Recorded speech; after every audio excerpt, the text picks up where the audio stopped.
And welcome everybody to the glorious episode of the Put on Raiders podcast. I am your host, Dwayne Douglas, along with Ryan Holmes, and we are podcasting off of the beautiful shores of the Pacific Ocean. Beautiful day out here in Southern California. And also, listen, Thanksgiving. Happy Thanksgiving to all. Hope you have a great Thanksgiving, Raider Nation. Like I said last week, there were so many Thanksgivings I wish the Raiders were on. And maybe usually in the Rich Gannon years, but this one I wish they kind of weren't on. Or if they were on, playing Detroit, not playing Dallas. But I digress.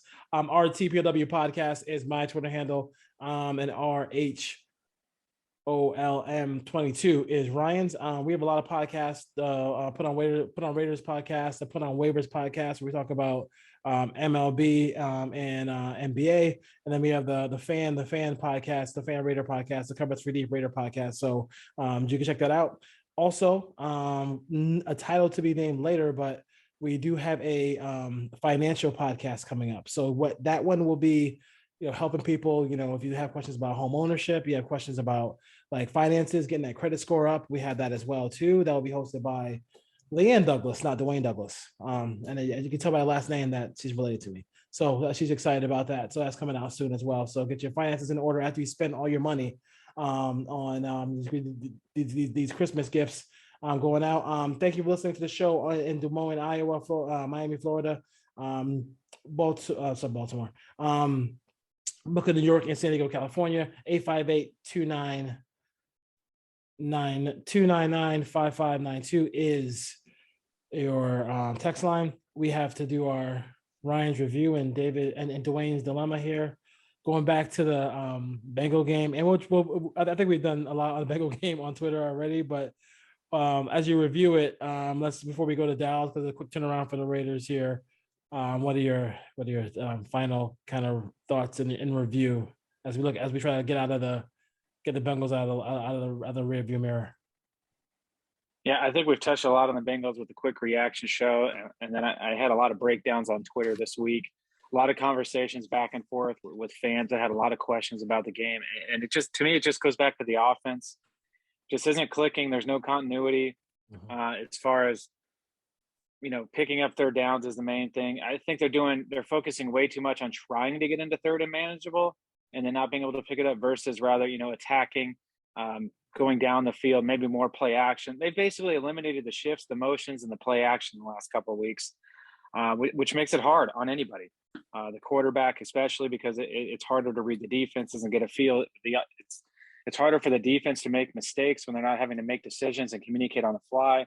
So I'd like to see a little bit more motions and shifts and clearly play action on early down and distances and try to push the ball down the field rather than, running the ball on 1st and 10, maybe a quick check down on 2nd and 8, and then all of a sudden you're on 3rd and 5. So to me, I thought the offensive line played okay. They did give up quite a bit of pressures this week. It was 34.5%. So basically 1 out of every 3 pass attempts. They didn't see a lot of sacks, sorry. And then just game management back on Rich Bisaccia, being aggressive, 4th and 2, 4th and 1, 4th and 3, when you cross midfield. When the offense is struggling to put up points, it's really hard for them to put together 10, 12 play drives. So when you get a chance to cross midfield and you're in plus territory, the defense is playing well enough. And, I just got the feeling that Rich wants to just go back to his special teams background. He wants to punt. He wants to talk about the punter. He wants to talk about the kicker. He wants to sky kick the kickoffs and let the coverage guys go run down. And, I think that's coming back to bite him a little bit right now. And at the end of the day, they got to score points. And this week, especially when they're facing the Cowboys, it's going to be an explosive offense. We'll see what they do. But I thought the defense, looking at the film, they played hard. They didn't come out flat. That defense was flying around. They held Mixon in check. They held Burrow in check until about 6 minutes left in the 4th quarter when they were on the field the whole game. But they'd given up 16 points basically with 7 or 8 minutes left in the 4th quarter. You can't ask for much more than that. Cincinnati does have an explosive offense. I thought the pass rush got home. Crosby, although he's not showing up in the sack column, is really putting good stuff on tape. Denzel Perryman, man, he's fun. Like you watch him flying around, blowing up runs. Taking on 340-pound linemen in the hole and just putting a shoulder right in their chest and making tackles. I think Merrick is getting a lot better as the week goes on. We'll see. We'll be see this week, but quick. That's kind of the quick breakdown. They can head to my Twitter account. They want to see a lot of breakdowns of what really happened in the game, but a lot of the same issues we're talking about week in and week out are still showing up. Yeah, the quick strike is gone. So, and listen, the quick strike doesn't have to be gone because Ruggs is incarcerated or about to be incarcerated or go to trial, whatever. The quick strike isn't there because they're not trying to throw the ball down the field. And I've been saying this for a while now. Your tendency can be your ally here because people think, oh, this is just the Waller and Renfro show. And then the first couple times you showed the ability to get the ball to Brian Edwards, to get the ball to Zay Jones, who, as you check Ryan's Twitter handle, was open a couple of times down the field. And I was at the game. He was open a couple of times down the field too. Give him a jump ball. Like, he's an athlete. I mean, he caught a lot of balls in college. He's a really good hands receiver. You cannot waste that opportunity by not giving him opportunity to catch the football down the field. And don't tell me that this guy's TO if you're not to give him the ball. I mean, don't put TO's name with Brian Edwards if you're not going to throw him the ball. That makes you just a dumb quarterback. And I know I can't say you're a dumb quarterback, Derek, but you can't sit there and invoke the name of a great all-time great with another receiver. And I went back and looked at one of my old shows when I was so excited. The guy I was really excited about in that draft was Brian Edwards and his ability just to go get it. And just be able to just be that very physical, strong receiver. I want to see it. And somebody tweeted the other day that he's overrated as a wide receiver. We're overrating him because he's a Raider. Like, I don't know how he plays a dependent position. We know who Jerry Rice is because Steve Young and Joe Montana were smart enough to get him the football. I mean, you have to be able to get that guy the football. And if you can't get him the football, then I don't know what you're sitting there wasting your time. I think it's clear that, yes, Josh Jacobs is a good running back, but it's clear that a guy like Drake has a second gear. He has that ability where, like, if you keep giving him the ball, he has the ability maybe to break one for a long period of time. You talked about Ryan talked about not being able to put together 12, 13 play drives. That's old school football. Like, you need 4 or 5 play drives.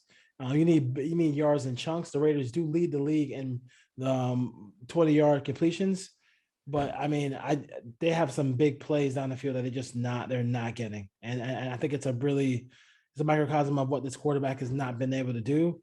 I can't blame Derek for every part of it, but I mean, you got to take those eyes deep, intermediate, and then to the check down instead of to the check down, maybe intermediate, and then forget about the guys who are doing quote unquote cardio, like Ryan likes to say, as far as that goes. My final on the Brian, I was going to say on the Brian Edwards, I spent a lot of time diving into him on Twitter today.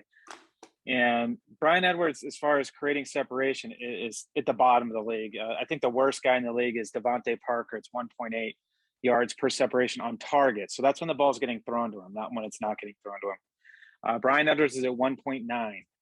But when you dig into the numbers, Allen Robinson is at 1.9. T. Higgins, bigger bodied, similar receivers, is at 2.0. Jamar Chase is good as he is, 2.0. So he's getting about the same amount of separation as Jamar Chase is on his targets. The issue is how they're deploying him and how they're using him. His average depth of target is 4th highest in the NFL.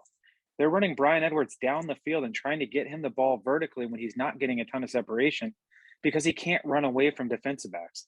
One, he has a hard time getting off of press coverage. He lacks suddenness and explosiveness. He's a long strider that needs to get going. So they're disrupting the routes of the line, and then they're trying to throw him the ball 15, 20 yards down the field.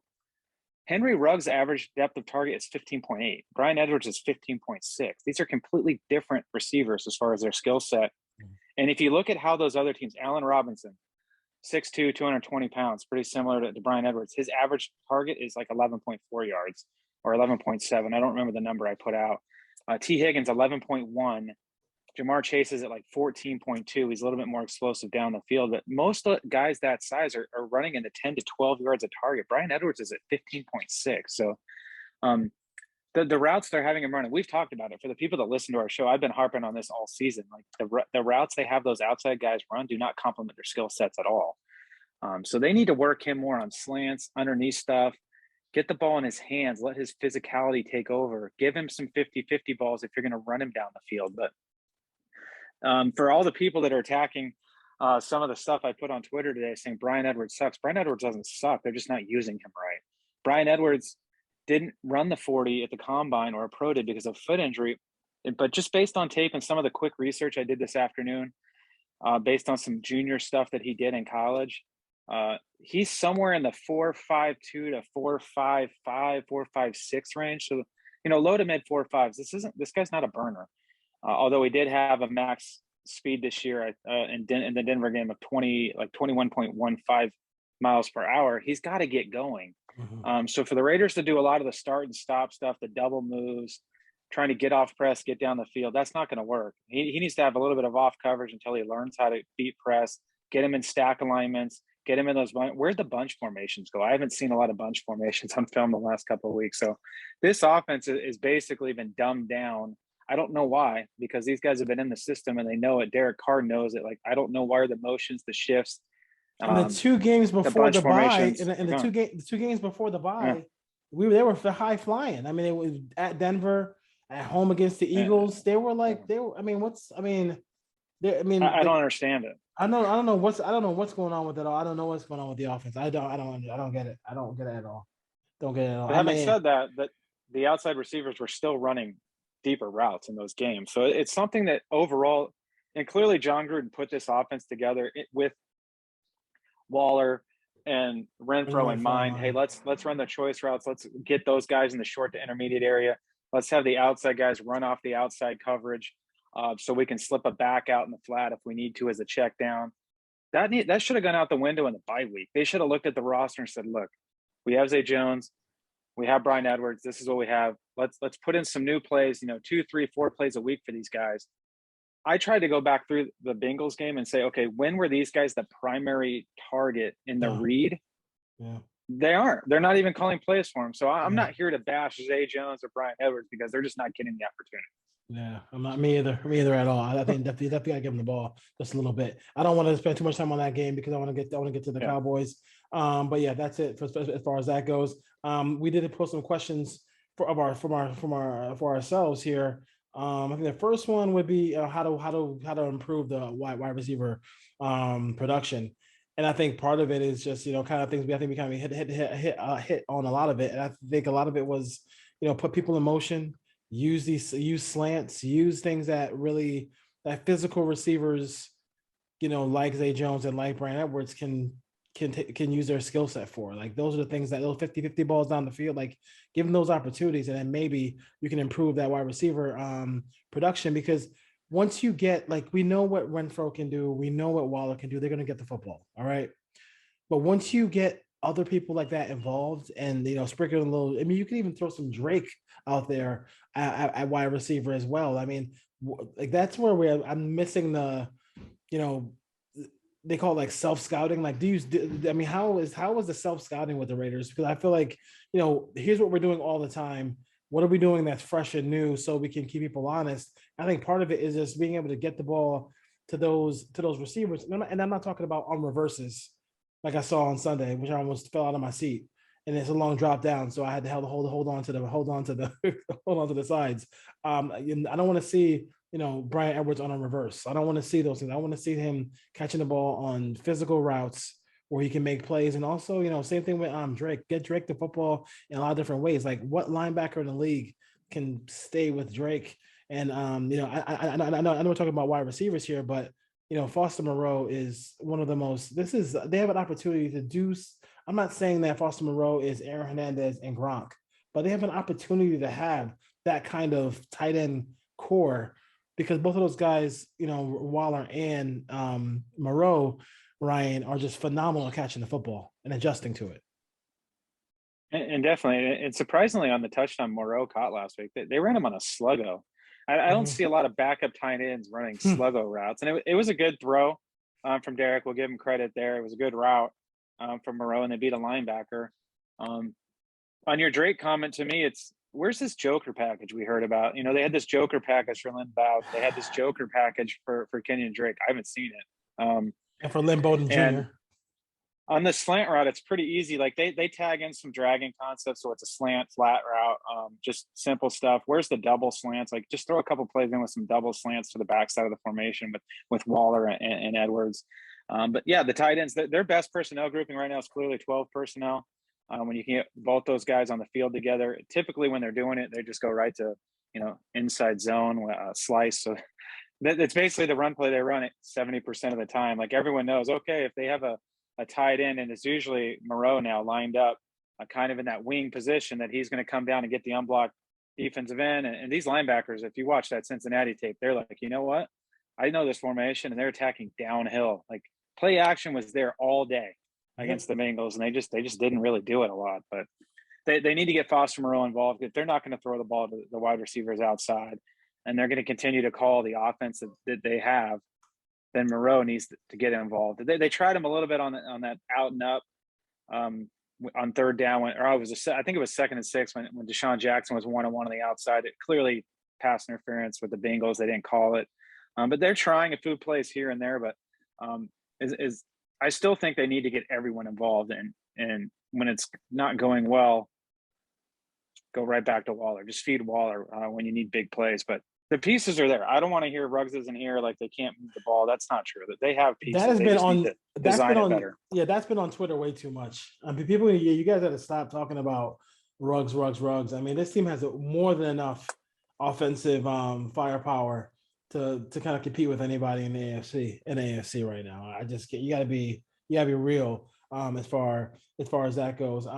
Should Mariota play and how much? So should Mariota play and how much? I think the first part of it is not just yes, but hell yes. And it should be in unpredictable situations. Ryan, that's how I feel. Like, okay, 3rd and 1. They'll gotta be 3rd and 1. They'll gotta be 3rd and 2. How about this? Just the second play, Carr completes a 8-yard pass to Foster Moreau. Boom, bring him in. I mean, he's capable of. He's even more dangerous than. This is not like just a Taysom Hill situation. He is he's an accomplished thrower of the football. Like he's a playoff performer. Like so I mean, it's not like he can't throw the football down the field too, right? Oh, definitely. I think that needs to be unpredictable. Like you said, it can't be 3rd and 2. It can't be 4th and 1. It can't be 3rd and goal from the 3. Like take advantage of that skill set. Clearly, they have stuff in the offense. That play they ran opening weekend against Baltimore, where he ran for 30-something yards. Like that's in the playbook. They can go back to that. Maybe they bring him in, and don't be afraid to throw it with him in there. Bring him in unpredictable spots, maybe run him 2 or 3 times, and then boom, now we're going to take a shot, and the defense has no idea what's coming. But yeah, he needs to be on the field. He doesn't need to start. Like I'm not in the let's start Mariota. No, we're starting Carr. But Mariota needs 8 to 10 plays to get him in there. Get him 3 or 4 plays a half and see what he can do. If they get down in, low red zone inside the 10, put him in there with some creative stuff. And to me, I'd like to see, as much as I'm not a fan of the Wildcat, the running game is so vanilla. Like they need to mix it up. Like if they're having trouble running it, go Wildcat if you need to. Put Josh Jacobs at fullback. He's more than willing blocker. And then let Kenyon Drake run it out of that, or do something, mix it up. But, the little jet sweeps and the little reverses they ran, like those are cute. But this team needs to smash the ball downhill. And if they need to go Wildcat every once in a while, do it. Yeah, I mean, do something here, because that just doesn't. I mean, give me something. Give me something to be excited about, because you can like I love. I don't know, and I've been watching a lot of what Jalen Hurts has been doing the last couple of weeks, and he is completely. When I'm saying he's holding it in the running back's belly, he's holding that thing in the rest of the belly for the last second before he pulls it out and throws the ball down the field or chooses to run with it. So you can do those things with Mariota. I don't. My thing about the coaching staff is this: is like, do you really, if you're Pasacci, do you really want to be a head coach, or do you want to just be like, I'm being for real, because like, do you really want to be a head coach? Because to me, if you really want to be a head coach, 4th and 2 at the 40-yard line, 4th and 1. Like, those are things that we gotta. Being so vanilla offensively as far as what you do on first down. Like, if you're really want to be a head coach and you really want to make the playoffs, like you have to be there's no way as an assistant coach all these years, an assistant head coach all these years, you didn't have a little notebook saying, well, if I ever took over, I don't know what I would do in this situation. Like everybody's had that. If you work anywhere, you've had that. Like your boss is like, your boss does something, and you're like, you know what? If I was the boss, I would do it. I would do it this way. Like you can't just come in and play this like your Ray Hanley cousin. Like you got to really, coach this team and show some aggressiveness. If you're gonna play this like, oh, let's make sure we have manageable third downs. Like we need to forget about manageable third downs. Be aggressive on first down. You're allowed to get first down on first down. You don't have to wait for a manageable third down. No, definitely. My pet peeve: running the ball in 2nd and 8, and/or running the ball once you get inside the 10-yard line, like 2nd and goal from the 8. Don't run it because you're going to kick a field goal pretty much. But no, you're right. He needs to be aggressive. This is his one chance. No one's going to interview him and hire him for a head coaching job Ever. And he's 61 years old, something like that. But he knows enough to, he's not calling the plays, but he can walk over and talk to Greg Olsen and mention it. And I'm hearing a lot of stuff. I don't know if there's any truth to it, but it sounds like there might be a little bit of conflict between Greg Olsen and Tom Cable. Like Tom Cable's getting involved in the play calling now, wanting to run the ball more. And I don't know if there's any truth to that, but a lot of stuff I've seen the last couple of days is there's some sort of division between Tom Cable and Greg Olsen. So at the end of the day, is Tom Cable pulling the Mike Tice here? I don't know, but at the end of the day, you know what? Derek, when you get to the line of scrimmage, call whatever the hell you want to call. Like, this offense, the formations, the looks. You're good enough. Derek Carr is good enough to be able to get to the line and what are they going to do? If he goes to the line and changes the play to something he wants, like they're not benching him for that. So at some point, I just like to see him take the bull by the horns and say, and do it. Yeah, I know. Play action. Got to do something here. As far as that goes, I definitely want to see. Just give me. We get 1st and 10, like you said, at the 8-yard line. I mean, 1st and goal at the 8-yard line. Can I just see Mariota? Can I just see Mariota, Drake, and Jacobs in the backfield?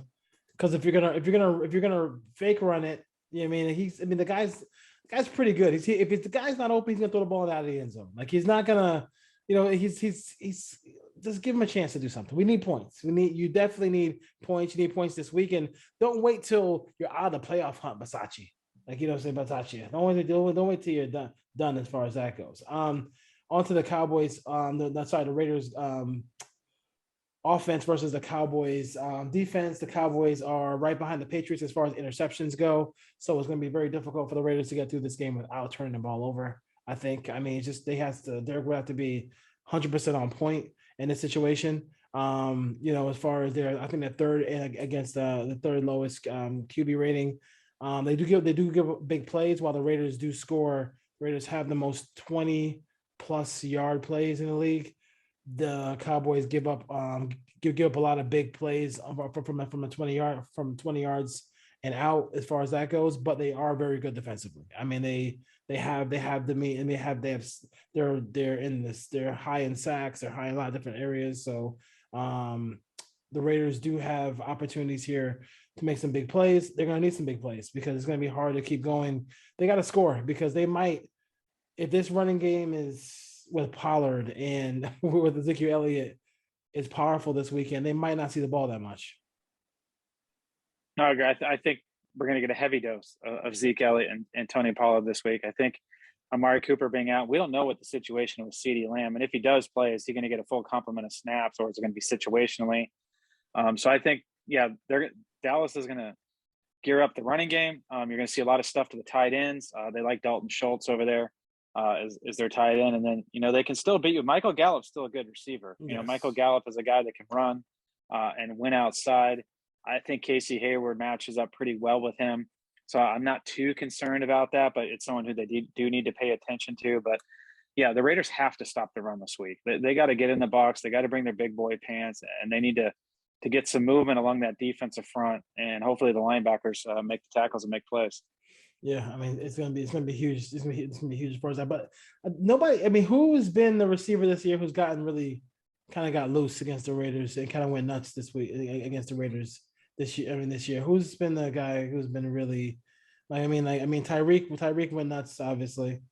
I'd Kelsey, say Kelsey, but that was a lot of underneath stuff and broken yeah, tackles. There hasn't been a lot of stuff that's gone over over the their heads. top. Yeah, yeah. So as far as that, and I listen, I love the way and seeing it live, you get to see how much ground that Trayvon Morig was able to cover on that. I mean, they got to keep her in that one. I mean, that's a guy who should be on the Raiders for a long period of time if he keeps progressing the way it goes. What's your biggest concern here as the Raiders go into Dallas? I think they're.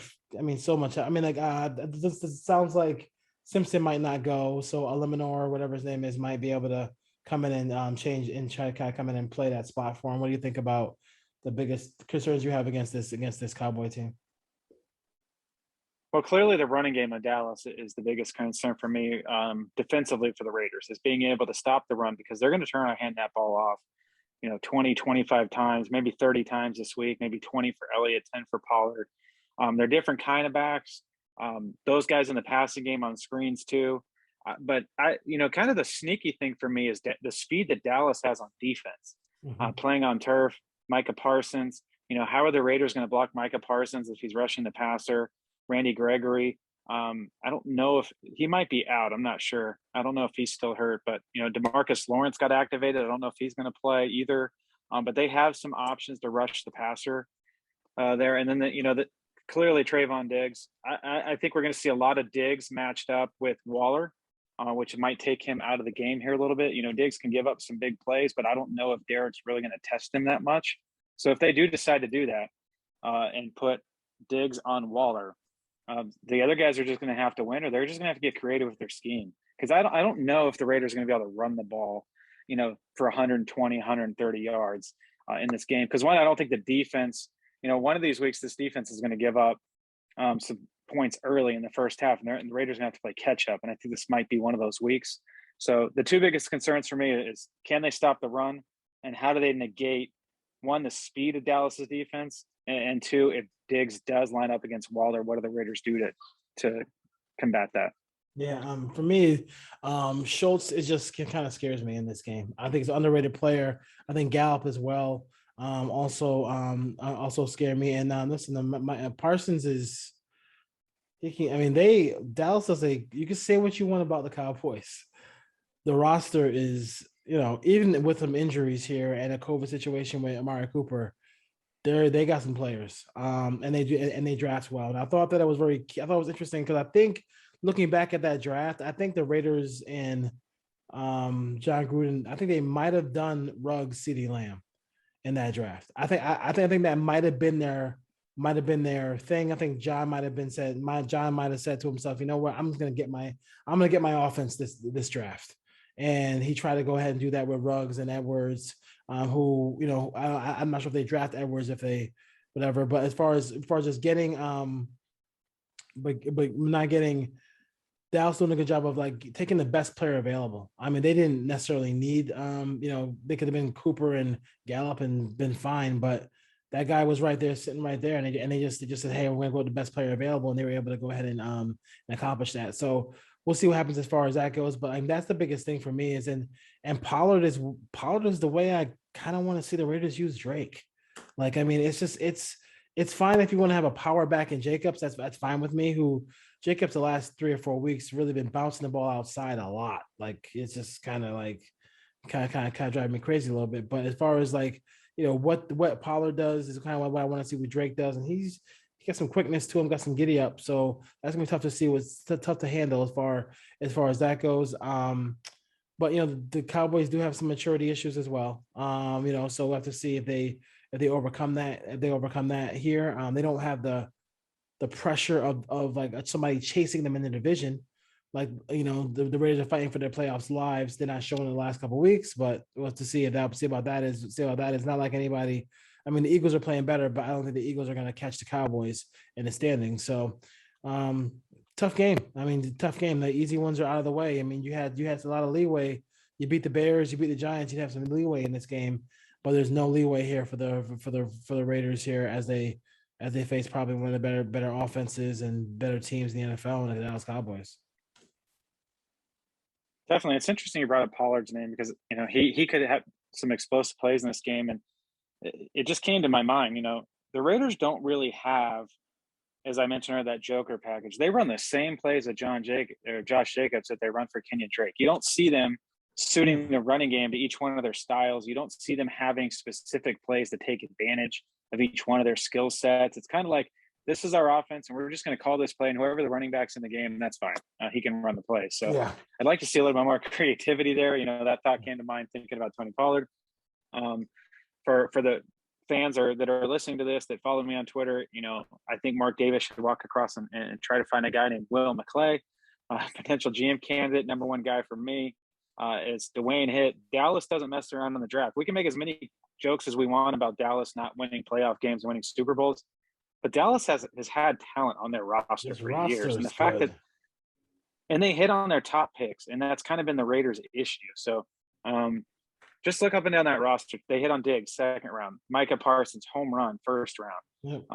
CeeDee Lamb, home run, first round. Tyron Smith, that's going back a few years. Zeke Elliott, you know, for whatever he is, like, you know, he was worth where they took him. He's had a really good career. Dak Prescott, they hit on that. Zach Martin, they hit on that. So there's more hits than misses on that Dallas roster. And you mean the Raiders could just hit on half of their picks? Yeah, exactly. It'd be better. So what's his name? Mike Clay? Will McClay. He's the VP of player personnel. Teams have tried to hire him away. I know the Texans tried to get after him last year. Jerry Jones wasn't going to allow that to happen. But he's going to be a GM in this league pretty quickly, and he is a minority candidate, so you could interview him. There's your Rooney Rule. You hire him, you're good to go. Yeah, I get that. I'd really like to see the Raiders get after him. And maybe, you know, I'm not a big Kellen Moore guy. I know a lot of people are, but maybe there's a package deal where he says, I'm coming, and this is the guy I want to bring as my coach. I wouldn't be against that, as long as we need a decision maker in the building that can hit on some of these draft picks. And I'm over the Mayock. Like, he didn't get this chance. Gruden made the decisions. You know, he was in the room. He was part of the process.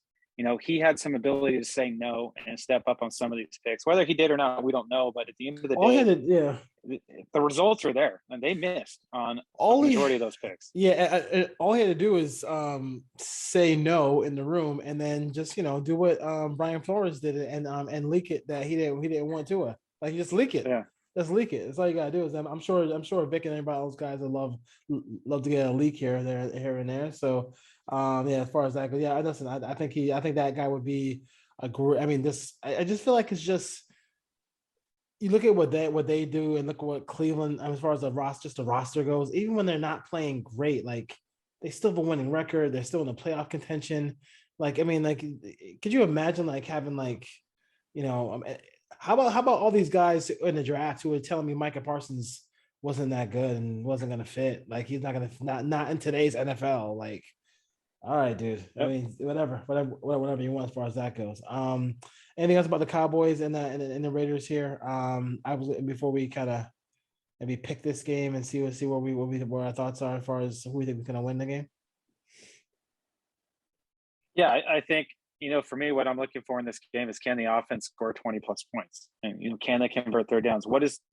What situationally do the Raiders do on third down, offensively and defensively? We've kind of given the defense a pass. Let's be honest. The defense on third down has kind of fallen down the last week. We got, you know, close to 50% on third downs over the last 3 weeks, which isn't helping. But the Raiders can't turn the ball over, and it's going to come down to the third down. Penalties and third downs. Can the Raiders clean that up? And I don't know. It's a short week. They didn't really practice a couple walkthroughs. But when we pick the game here in a minute, I'll let you know which way I'm winning. Yeah, I think Dallas is used to this. They do it all the time. The Raiders are. I mean, everybody plays one Thursday and a Thursday game a year. The Raiders are going to be doing it on Thanksgiving. I'm going to go out here and just. I just cannot, in good faith, pick the Raiders in this game. I feel like, you know, it's wishful thinking. I feel like, you know, I wish Dallas had taken Connor Cook and we took Dak Prescott, but that's neither here nor there. Del Rio had to have his guy. He had to have his guy. You know how Del Rio is going to have his guy. I'm still waiting for Ben Heaney to come through. But I remember him saying he plays like his hair is on fire. Yep, he did. He did play like his hair is on fire. But who was the safety they took out of Washington State that year that they all said was going to be a great special team, and he lasted about a year and a half. God, I forgot. He was number 26. I can't even remember his name, but yeah, Ben Oh, Haneen. I just got a flash of that guy. that was, I mean, yeah, that was just Ben Haney. Shalom or something like that. I don't remember his name. Oh my god, yeah, I can't remember his name. No, yeah, it's bad. Some bad picks in there. Bad picks in there. Too many kicks in the kitchen. I mean, Rev Register kicked them out. But yeah, so I just feel like I think the 8.5 you're gonna get, I would be that's tempting, just for pride itself. Like, but I gotta see the offense play with pride. Like I hadn't seen it. Like the defense, watching them live, watching them scream. I mean, they like Max and Yannick and Denzel Perryman. Like those guys are just like, and like they're animals back there, man. They want to play 100%. They want to play hard. They do all these things. They have that part of the building is okay. The offensive part of the building, I don't see it. And I mean, maybe this is the game where they actually hit a big play early on, get some confidence, if you will. We'll see what happens. I kind of hope they put Diggs on Waller because that's going to force him to get the ball to other people. So let's see if he does that. But I'm going to probably go with 31. Let's go 31-24. Late touchdown to cover. The Cowboys win on Thanksgiving. 31-24. So yeah, you're going to stay with the. You're going to take the points then there. I'm going to hit the points. I think a late touchdown cover. I think the Raiders might actually get off to a good start in this ball game. I think the one thing we didn't talk about too as well. Like I mean, my last game was like everybody in the stadium were going crazy when at the end of the half with 40 seconds left with 2 timeouts. Oh, that was tough. That was a tough crowd. And I also think that obviously explosive plays the Raiders need badly in this one as well. But I just think get the ball first, try to score first. Like I mean, score a touchdown first, not a field goal, a touchdown first. You're allowed to score first there. So we'll see what happens there. I would not the way the Cowboys play offense, I would not personally feel good about just like getting it to like doing that whole score at the end of the half and get the ball back, the whole Madden thing. I would personally want to get the ball first and try to score because they really need to score first. I agree with you there. I think the key to this game is the Raiders have to get out front and force Dallas into a passing game and not let them run the football, because that's kind of the Achilles heel of the Raiders defense right now. It's not the Tommy Kelly boom boom big play that he used to talk about where they get 2 stops and give up a 50-yard touchdown run. But I just look at it this way. I'm going to try to simplify this. Short week, they're on the road. This defense has been on the field for 72 minutes or something like that the last 2 weeks. So they're worn down. They didn't get any rest this week. They're going on the road to face a team that's going to be down a receiver or two that has a good running game. I think the defense is going to play well for about 2.5 quarters, maybe midway into the third quarter. But if the Raiders are behind at that point and Dallas can just run the football, the Raiders are going to run out of gas on defense. So the key to this game is the offense has to come out and score a lot in the first half. I just don't think they can do it at this point. So I think when you start looking at everything, the short week, the amount of time the defense has been on the field because the offense can't convert third downs, and the defense hasn't been getting off on third down, I have a hard time picking the Raiders in this game. I'm going to go the other kind of similar to you. I don't think they're going to cover. I'll take Dallas 27, Las Vegas 17. Until this team shows me they can put up 20, 24 points, I'm not going to say they can because they haven't done it. They've laid an egg 5 times this year. So I think the Dallas running game gets going. I think, like I said, the Raiders defense plays well for about 2.5 quarters, and then everything catches up to them. And then they do not. I don't think they win, and I don't think they cover either. Yeah. If you're looking for the Homer show, this ain't it, folks. I'm just letting y'all know. Trust me, I'm gonna be rooting during the game. I want them to win. It's not like I don't want them to win, but realistically, looking at everything that's gone on the last couple of weeks, this is not a good matchup for them. Yeah, I mean, if they get 3 turnovers, they can win. They can. There is a path to win this game. Yes, but the defense might have to score. They might need 2 or 3 turnovers. The offense has to convert third downs, keep the ball. Like it's a lot of things have to go the Raiders' way, I think, to win this game. Yeah. I mean, it's I mean, that's the only thing. I mean, I think for I think for a little bit, you might get them to be like looking like. I think the start might be a good one, where like Dallas is like, oh, this team is terrible, whatever, and maybe get a little. You hit a big play, you catch somebody sleeping. But I just don't. I just don't think they have. I just don't. I haven't seen it. So I can't call it and actually say that I think they're gonna win that game. You put a Twitter Hopefully, poll. hopefully no index cards show up this week from Gene's territory either. So Hopefully, remember hopefully, the index card game? yeah. They Hopefully, played against the Cowboys in Oakland. Oof. hopefully, and that was another game where the defense held the opponent under 20 points, and Derek couldn't find a way. Carr fumbled at the goal line. Yeah, well, you know, that's what he does. It's 70, how many? 70 in 8 years. Just give him a defense, right? So you had a poll. This is what's gonna be like until the season, until they get going again, guys. Sorry. If the Raiders dive back into the first round, a wide receiver pool in 2020, who would you want them to select and why? So we got Garrett Wilson, we got Chris Olave. How do you say his last name? Olave, Drake London, and Jameson Williams. I took a picture of it earlier, but let me just go back right to Twitter right now to see what the live one is. The live poll on that one would be.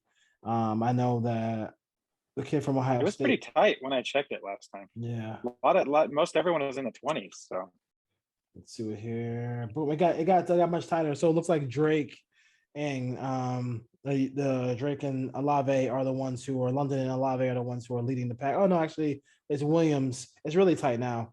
So we'll see. I mean, they got 3 guys out there in OSU. I'm not totally scoring off of OSU right now. So we'll see which one of those kids ends up being a really good receiver for the Raiders. But I mean, they got to do something. And listen, I'm going to be really watching. I'm really going to watch this.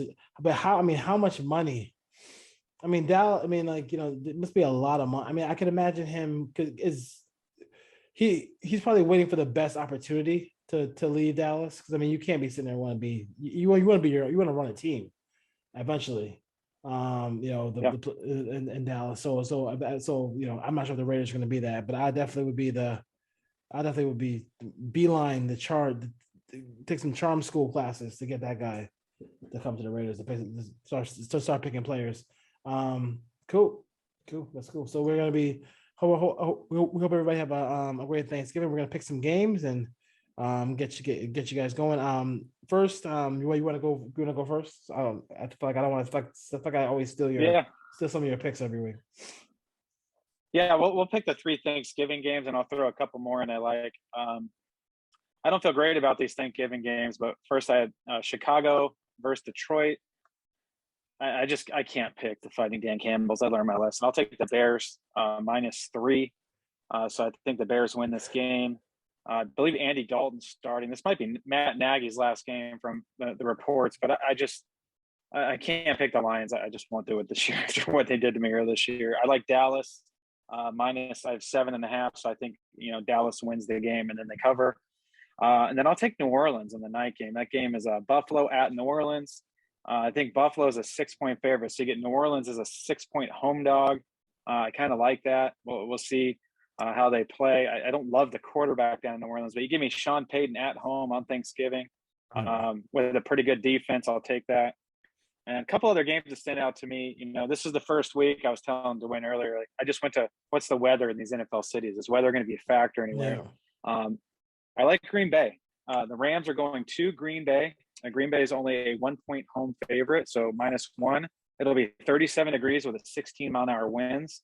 I think this might turn into a game who can run the ball. Give me Aaron Jones if he plays. If he doesn't, give me A.J. Dillon running the ball against that Rams front. The quad father. I don't think this is a game where teams are going to be throwing the ball all over the yard. I don't know if the Rams can run the ball much at all. So I like Green Bay at home here. You know, Aaron Rodgers has played in these conditions. Matt Stafford has as well. But you're taking basically a dome team out of LA in the warm weather. They're going on the road to Lambeau in a cold environment. The other game I kind of like here is Tennessee at New England. I think this is an overreaction to kind of what happened last week. Tennessee's playing really well. I get a touchdown. and you're going to give me Tennessee on the road. Mike Vrabel has that team playing well. I don't love Tannehill against Belichick, but give me the touchdown. Give me 7 points in the Titans on the road there in New England. New England might well win this game, but I'll take that. It's supposed to be 38 degrees at kickoff, so another cold one. Defensive slugfest running game. I don't think New England's going to go out and put 40, 45 points on the board. So I think this is a close one. So I'll take the touchdown. So those are kind of the games I like. I like Tennessee +7, Green Bay laying 1 at home.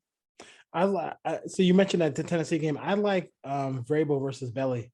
There's a whole little battle they got going on with Vrabel versus Belichick, and they've been pretty good. But they've been pretty good against good teams. I'm gonna go with the Dan Campbell's there. I think if they're gonna win a game, you got to. I mean, like if they're gonna win a game, this is probably it. So we'll see if they win that game. I think the Dallas got to go Dallas again. And Sean Payton, I think, is one of the best coaches in football. I wish Al Davis, who did interview him several times, wish he could have convinced him to come to the Raiders. But Sean Payton in New Orleans will cover that. I think the Bills will slowly get it back. They have to be careful here though, because you don't want to become a wild card team, and all of a sudden you're facing Belichick and with no pressure. That's where he thrives in that situation. I love Washington football team over Seattle. I think Seattle is just going to be the not your father's Seahawks here as they kind of go into another direction. And I'm usually in this matchup I would go Niners over the Vikings, but I just feel like the Vikings are a little bit better. I think this is going to be this is a elimination game. I mean, look at the standings in the conference. It's this is going to be a very hard game to come back from if you don't win it for the loser. I think Zimmer is going to he has to come through in this situation. Otherwise, who knows where that team goes. That team is way too talented. I just don't see in the secondary who's covering those receivers. That's what I mean. That's my biggest thing for the Niners. I mean, Josh Norman against Justin Jefferson or Thielen. That's just gonna be a tough matchup for them. They better hope they can, as long as they can block Bosa and Arden Key, they should be fine. As far as that goes, so I like those two games on Sunday.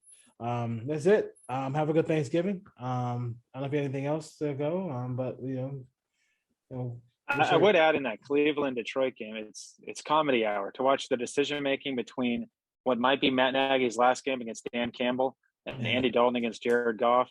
It'll be entertaining, at least. Maybe they make a Lowlights soundtrack and they put some Benny Hinn music to it. But it'll be a good start to the morning to get some good laughs and trying to watch the game management skills in that game. Exactly. Did you see CJ's post where he put out the 3 Spider-Mans? It was Golf, Jimmy G, and Derek Carr. No, I didn't see that. That was pretty funny. You know when they were all pointing at each other? Yeah, I know what you're talking about. I didn't see it. I didn't see CJ's post on that. Yeah, I thought that was pretty funny, but then I was like, you gotta take Derek out of it because those other 2 guys played in the Super Bowl. Jimmy G and Golf. So you gotta take him out. You gotta take Derek out of that one. All right. So cool. Have a good Thanksgiving. I'm Ryan. I'm sure you will. I'm sure everybody's doing that. And there's one day where everybody's doing the same thing. We're all watching football and stuff in our face. So that's cool. And then, like I said, keep it tuned to the Put on Raiders podcast, Put on Waivers podcast. The financial podcast was coming out soon as well. So get your money right. We'll probably be out later in December. So peace. Take care. All right. Take care. Have a good Thanksgiving. You too.